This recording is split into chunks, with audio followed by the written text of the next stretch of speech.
Voilà, Dieu soit la gloire, je suis content d'être là. Amen. Je suis heureux de voir qu'il y a des églises un peu partout. Gloire à Dieu. Quand on voit les églises, on voit l'œuvre de Dieu. Et on va amener une petite pierre à l'édifice de Dieu. Amen. On veut amener quelque chose à la construction. Côté. Et ben moi, j'ai pas toujours été chrétien. Moi, j'ai rencontré le Seigneur, j'avais 43 ans. Moi, j'étais un garçon qui vivait dans le monde, et puis les chrétiens, je les côtoyais pas. Voilà, on fréquentait pas les chrétiens parce que, voilà, on disait qu'on était religieux, mais en réalité, on n'était pas religieux, on pratiquait pas la religion. On était dans le monde et on travaillait. Et puis nos parents nous ont appris à travailler. Et puis moi, j'ai grandi comme ça, et puis j'ai grandi. Moi, j'étais un garçon du monde. Moi, j'adorais la nuit. Ma vie, c'était de sortir. Voilà, j'aimais tout ce qu'il y avait dans le monde. Et puis, en vieillissant, j'ai fondé un foyer, je me suis marié. Et puis, en réalité, j'avais besoin de rien. Ma vie, c'était bien. J'avais un père exemplaire. Mon père, il nous a tout donné. Mon père, ce qu'on voulait, ce qu'on rêvait la nuit, on l'avait le jour. Et puis, je me suis marié, j'ai fondé mon foyer. Et puis, ma femme, avec les années, elle a rencontré le Seigneur. Amen. Et ma femme, elle a rencontré Dieu, elle a suivi pendant quelques temps, puis elle a passé par les eaux du baptême. Gloire à Dieu.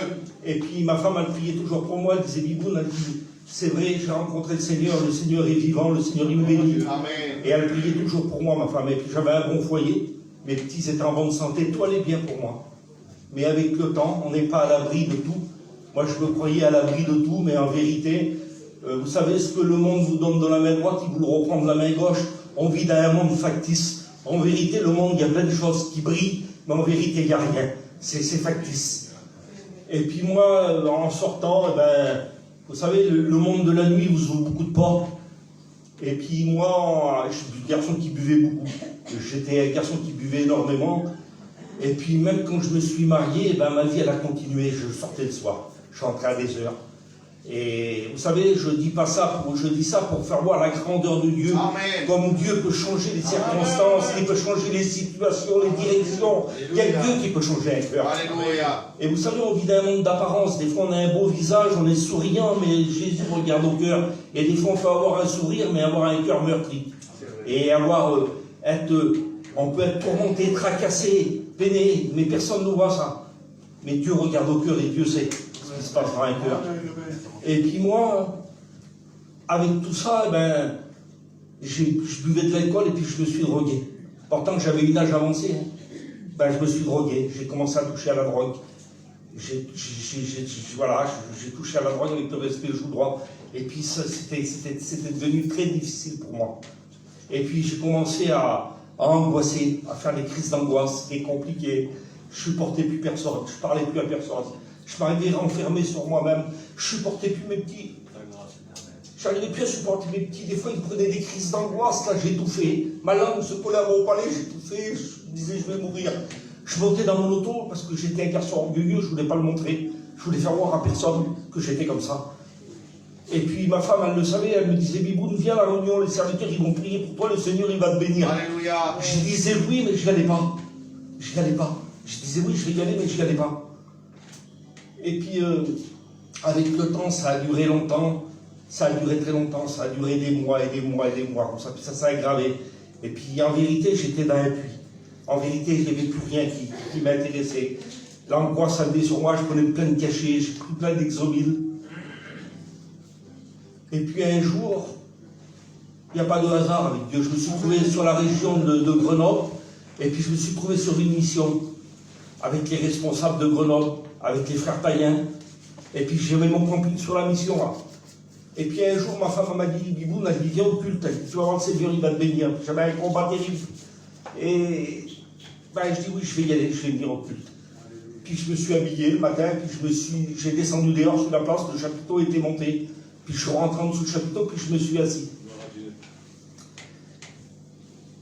Et puis la réunion a commencé, les chants de cantiques, tout ça, et la parole de Dieu était prêchée. Puis dans mon cœur, je sentais que le Seigneur il me bénissait. Amen. Mais j'étais tellement orgueilleux que je suis sorti dehors. Je n'ai pas resté.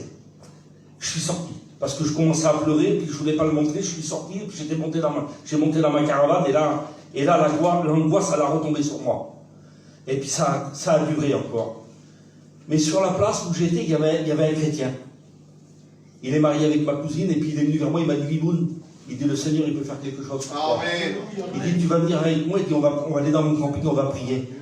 Mais moi, je ne savais pas prier. Je ne savais pas, alors lui, il a prié, puis moi, j'ai baissé ma tête. Mais, vous savez, prier, c'est difficile des fois quand on est dépressif. Essayez de faire prier un dépressif, vous allez voir, c'est très compliqué. Mais quand un malheureux crie, l'Éternel l'entend. Et dans mon cœur, j'ai crié. Je n'ai pas prié, j'ai crié à Dieu. La nécessité que j'avais dans mon cœur, j'ai dit, Seigneur, si c'est vrai que tu es vivant, eh bien, fais quelque chose pour moi. Eh bien, je suis descendu du camping, j'ai senti quelque chose se passer dans mon cœur. Je suis descendu du camping, et les jours ont passé, puis je me suis approché de la réunion. J'allais à la réunion. Quand la réunion commençait, je me mettais derrière, là. Puis quand la parole de Dieu, elle était prêchée, ça rentrait dans mon cœur. Je sentais que ça me faisait du bien. Et puis un jour, j'ai été trouvé un serviteur de Dieu. Et puis je lui ai expliqué un petit peu ce que je vivais. Il m'a dit, Biboun, il dit, je vais prendre ma Bible. Il dit, on va aller, prends ton auto, il dit, je vais prier pour toi. Et puis j'ai été dans un champ. Vous savez, celui qui ne connaît pas Dieu peut rencontrer Dieu. Ce soir, il peut le rencontrer ici. Et tu peux le rencontrer dehors, dans ta voiture, dans ta caravane, dans ta maison. Il n'y a pas d'endroit pour rencontrer Dieu. Alléluia. Et moi, j'ai rencontré Dieu dans ce champ-là. Je suis revenu vers moi, je n'étais plus la même personne. Quand je suis descendu de l'auto, comme ça que je suis venu, j'étais en direction de ma caravane, là. Ma femme m'a dit, Biboun, tu n'as plus le même visage. L'Éternel avait mis sa main sur moi, j'ai plus la même personne. J'ai été délivré de tout. Délivré des cachets, de la drogue, de la dépression, de l'alcool. J'étais une personne nouvelle. Alléluia. C'était en 2003, ça. C'était en 2003. Vous savez, tout à l'heure, j'étais dans mon camping, j'étais en train de prier, puis je regardais la photo de mes petits, c'était tout petit. Je ne savais pas que Dieu allait faire de mon fils un serviteur de Dieu. Je ne savais pas que ma fille allait devenir femme de serviteur de Dieu. Je ne savais pas que j'allais être un diable contre l'église. Je ne savais pas tout ça. Si tu te poses des questions ce soir, toi que tu ne sais pas, laisse faire Seigneur. Laisse-le noyer ton cœur. Vous savez, le Seigneur, il a des projets pour nous. Et moi, ça fait 20 ans que j'appartiens à Dieu. Vous savez, c'est pas tous les jours facile. Vous savez, des fois dans la marche, on se salit. Ça m'arrive de dire, de matin, je dis, Seigneur, enlève la poussière qui est rentrée dans mon cœur. Seigneur, je me mets devant Dieu parce que j'en ai besoin. Vous comprenez, la vie chrétienne, c'est une vie de renoncement. Mais le Seigneur nous tient la main. Amen. Voilà. Que le Seigneur vous bénisse ce soir.